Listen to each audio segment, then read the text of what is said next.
กราบเรียนท่านประธานที่เคารพค่ะสิริกัญญาตันสกุลผู้แทนราษฎรแบบบัญชีรายชื่อพรรคประชาชนค่ะท่านประธานคะวันนี้เรามาถึงช่วงสุดท้ายแล้วค่ะของการอภิปรายงบประมาณวาระที่1ค่ะดิฉันฟังมาทั้งหมด4วันนะคะของการอภิปรายทั้งหมดแล้วก็การชี้แจงของรัฐมนตรีนะคะดิฉันได้ยินคำนี้บ่อยมากกาละเทศะนะคะท่านประธานที่เคารพคะกาละทุกวันนี้เวลานี้ปัญหาของประเทศ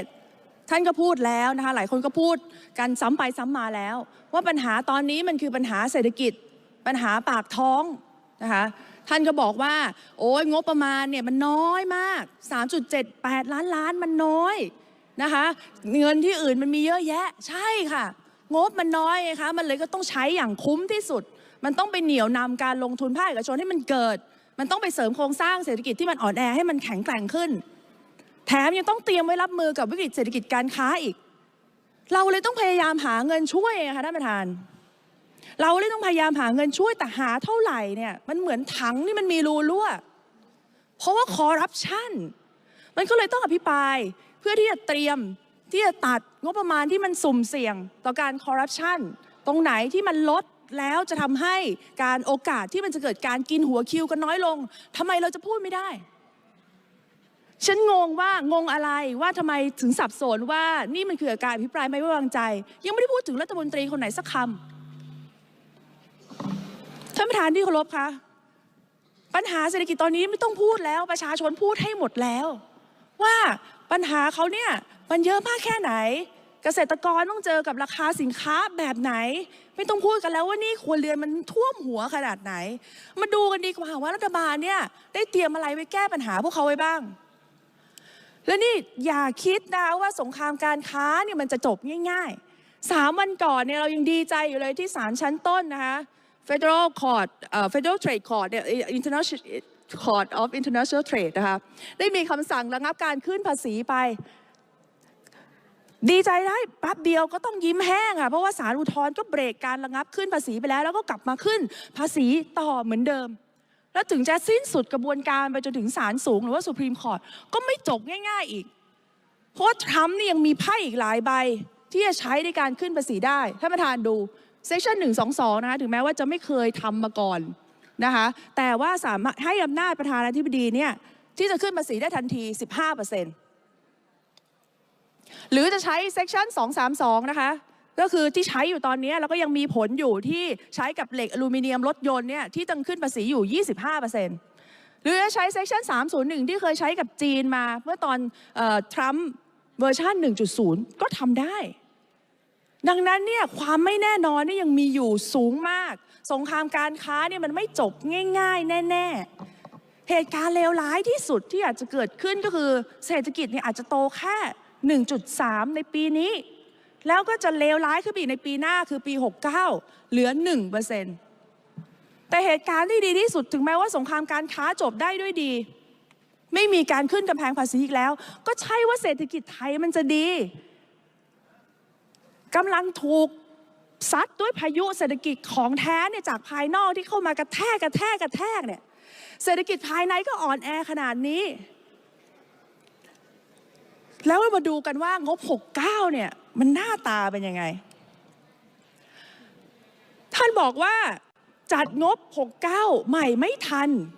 เราพร่ำเพียรบอกรัฐบาลบอกว่าให้เอาไปกลับไปจัดสรรมาใหม่ก่อนถ้าต้องส่งมาล่าช้า 1-2 อาทิตย์ไม่เป็นปัญหากรรมาธิการเนี่ยเร่งระยะเวลาให้พิจารณาให้ได้แต่รัฐบาลก็ไม่ทำที่ฉันเตือนไปตั้งแต่เดือนเมษาซึ่งยังมีเวลาที่จะเอากลับไปแก้ใหม่ได้แน่ๆอ้างว่าอะไรอ้างว่านี่คือความฉลาดของรัฐบาลและเป็นความถูกต้องของกฎหมายตามพรบวิธีการงบประมาณเพราะมันต้องใช้เวลาหลายเดือนเลยไม่สามารถจัดงบใหม่ได้ทันคุณดูท่านประธานดูปีก่อนลื้อฉ่ำค่ะปี67ลื้อไป2 รอบปี68ก็ลื้ออีก2 รอบเบ่งงบเพิ่มเพื่อหาเงินมาทำดิจิทัลวอลเล็ตตอนนั้นทำได้ปีนี้วิกฤตมารออยู่ตรงหน้าแล้วมีเวลาแต่ไม่ทำชาญฉลาดจริงๆพอไม่ใช่ดิจิทัลวอลเล็ตนี่งานมันไม่เดินเลยพอรัฐบาลเนี่ย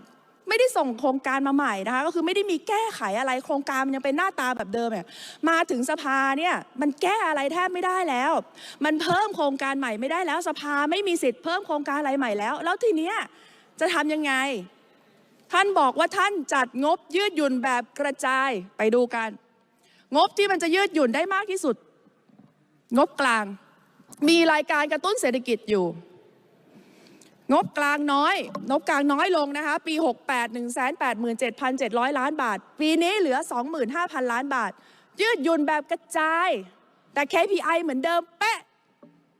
การเอางบไปลงหน้างานเนี่ยมันยืดหยุ่นตรงไหนคือไม่ได้เชียร์งบกลางขนาดนั้นนะแต่ไม่เข้าใจค่ะ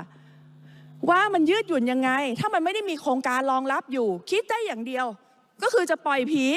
ให้หน่วยงานโยกงบไปทำอย่างอื่นได้ง่ายๆแบบนั้นใช่ไหมแบบนี้ค่ะท่านสุทินขออภัยที่เอ่ยนามพี่ว่าไม่เสียหายนะคะแบบนี้ค่ะที่เป็นงบที่สภาจะตรวจสอบไม่ได้ถ้าโยกงบไปทำอย่างอื่นไม่ให้สภาได้ตรวจสอบต่อมาค่ะกองทุน FTA นี่เป็นชื่อเล่นนะคะชื่อจริงยาวมากนะคะกองทุนปรับโครงสร้างการผลิตภาคเกษตรเพื่อเพิ่มขีดความสามารถในการแข่งขันของประเทศเอาไว้ช่วยเหลือเกษตรกรที่ได้รับผลกระทบจากการเปิดเสรีการค้าอันนี้เนี่ยมันต้องเตรียมเอามาช่วยเหลือเกษตรกรแล้วเกษตรกรที่เขาปลูกพืชที่ท่านจะเอาไปขึ้นโต๊ะเจรจาแล้วเตรียมไว้เท่าไหร่คะศูนย์บาทถ้าข้าวโพดนำเข้าเพิ่มเกษตรกรเจ๊งแน่นอนแต่เตรียมเงินไว้ไหมไม่เตรียมกองทุนส่งเสริมการค้าระหว่างประเทศค่ะทำหน้าที่อุดหนุนงบให้ผู้ประกอบการไปหาตลาดใหม่ๆได้งบเพิ่มมา5 ล้านยืดหยุ่นแบบกระจายเนี่ยค่ะรายการที่เกี่ยวข้องกับการรับมือภาษีทั้งหมดที่มีความยืดหยุ่นยังคิดซะอีกว่าถ้ารัฐบาลเนี่ยจัดงบกลางรายการกระตุ้นเศรษฐกิจเพิ่มได้มันน่าจะดีอยู่นี้เพราะว่าความไม่แน่นอนมันสูงไม่รู้เลยว่าใครจะได้รับผลกระทบบ้างเนี่ยมันตอบคำถามประชาชนได้อยู่แล้วว่าทำไมปีนี้ต้องงบกลางเพิ่มแต่ไม่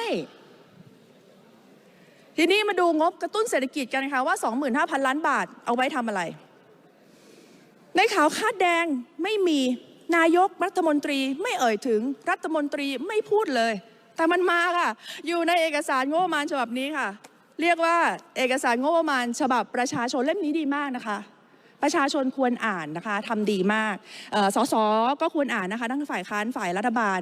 นายกก็ควรอ่านนะคะเพื่อที่จะได้มาตอบคำถามบ้างนะคะมันอ่านง่ายค่ะมันตัวใหญ่ค่ะแล้วก็ตัวเลขก็น้อยนะคะแล้วก็จะบอกว่าประชาชนได้อะไรบ้างและตรงตามนโยบายรัฐบาลอะไรบ้างมันเลยมีโครงการนี้ค่ะ Digital Wallet เติมเงิน 10,000 บาท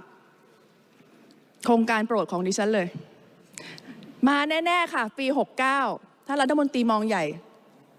นะคะแจกแน่ๆค่ะแต่มีเงินแจก 25,000 ล้านบาทใครจะเป็นผู้โชคดี2,500,000 คนเราต้องมาลุ้นกันแบบที่เราลุ้นกันใน Entertainment Complex คือลุ้นยิ่งกว่าหวยค่ะว่าจะเป็นกลุ่มเยาวชนอายุ 16-20 ปีคนทำงานอายุ 21-25 ปีหรือจะเป็นกลุ่มคนที่ใกล้เกษียณ 55-59 ปีที่จะได้เงินตรงนี้ไปนายกรัฐมนตรีจัดรายการโอกาสไทยกับนายกแพทองธารนะคะมีการชี้แจงเหตุผลในการเลื่อนเงินหมื่นเฟส 3 เฟส 4งบประมาณ 157,000 ล้านบาทนะคะเพื่อไปใช้ในการแก้ปัญหาที่จำเป็นรวมถึงโครงการในการกระตุ้นเศรษฐกิจค่ะมาติดตามเรื่องนี้กันนะคะที่นางสาวแพทองธารชินวัตรนายกรัฐมนตรีกล่าวผ่านรายการโอกาสไทยกับนายกแพทองธารซึ่งออกอากาศเมื่อวันที่1นะคะเวลา 8 นาฬิกาถึง 8 นาฬิกา 30 นาทีซึ่งเป็นตอนที่5ไฮไลท์สำคัญค่ะคือการชี้แจงเหตุผลในการเลื่อนแจกเงินหมื่นเฟส 3โดยนายกรัฐมนตรีนะคะใช้โอกาสนี้ในการอธิบายถึงการกระตุ้นเศรษฐกิจในการใช้งบประมาณ 157,000 ล้านบาทของปีงบประมาณ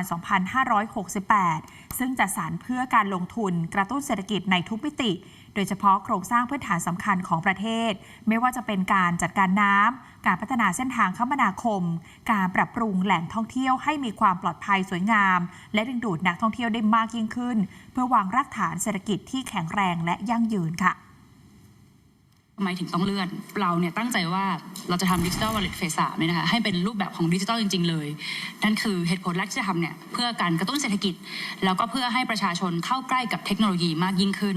ซึ่งก่อนหน้านั้นเนี่ยยังไม่มีเรื่องของ tariff นะคะกำแพงภาษีสหรัฐยังไม่มีเราก็ต้องปรับเปลี่ยนแผนแล้วก็มีการท้วงติงอย่างชัดเจนนะคะมาจากทางสภาพัฒน์แล้วก็จากธนาคารแห่งประเทศไทยก็เป็นคอมเมนต์ที่เราก็ต้องรับฟังแน่นอนว่าฟีดแบ็กจากประชาชนด้วยฟีดแบ็กจากฝ่ายค้านด้วยฟีดแบ็กจากทุกๆคนนะคะก็ต้องเอาความเห็นทุกคนมารวมกันแล้วก็หาสิ่งที่ดีที่สุดให้กับประเทศนั่นคือสิ่งที่รัฐบาลบริหารจัดการซึ่งก่อนหน้านั้นเนี่ยที่เราทำเรื่องนี้มาก็เป็นงบตั้งแต่ปีที่แล้วละเพื่อมาเข้างบในปีนี้นะคะงบนี้เนี่ยจะหมดภายในเดือนกันยานี้ก็30กันยาใช้งบนี้ไม่ได้แล้วเราก็เลยคิดว่าพอเรื่องที่จะมีงบก้อนนี้เนี่ยทำอะไรได้บ้างซึ่งเราต้องถอยออกมาแล้วก็มองภาพรวมว่าเมื่อมีปัจจัยอื่นๆเข้ามาแทรกเนี่ยเราต้องมองเป็นภาพของทั้งประเทศก่อนว่าอะไรล่ะที่ทำให้เงินก้อนนี้ช่วยคนทั้งประเทศได้ดีที่สุดเราก็เลยเลื่อนเฟส 3ไปถามว่าพูดมาเลยนายกจะยกเลิกหรือไม่ยกเลิกพูดไม่ได้ค่ะถ้าเศรษฐกิจมันดีขึ้นเหตุการณ์มันดีขึ้นเราก็ยังอยากจะให้พี่น้องประชาชนได้รับนโยบายกระตุ้นเศรษฐกิจเหล่านี้อยู่เช่นกันนะคะเพราะฉะนั้นเนี่ยเลื่อนแล้วสิ่งที่เลื่อนวันนี้เนี่ยเราก็เปลี่ยนว่าเงินก้อนนี้เนี่ย 1.57 นะคะก็เอาไปทำอะไร